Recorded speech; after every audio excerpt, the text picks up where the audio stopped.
ආයුබෝවන් දිය දෝතක් බොන්න ඕන දිය දෝතක් තියෙන අතින්. එහෙම කියලා ඔයා අහලා තියෙනව නේද?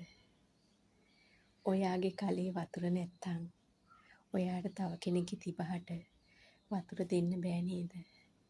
ඒ වගේ ඔයා ඔයාට ආදරේ නැත්තම් ඔයාට වටිනාකමක් දෙන්නේ නැත්තම් ඔයා කොහොමද තව කෙනෙක්ගේ ජීවිතේට වටිනාකමක් දෙන්නේ?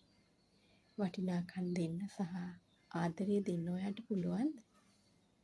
ඉස්සෙල්ලාම ඔයා ඔයාට ආදරේ වෙන්න.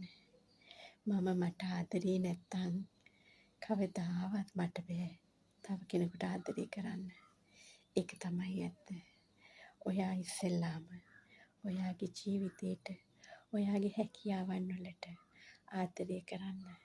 ඊට පස්සේ ඔයාට පුළුවන් ලෝකයට ආදරේ කරන්න. සහ ලෝකයෙන් ආදරේ ලබන්න.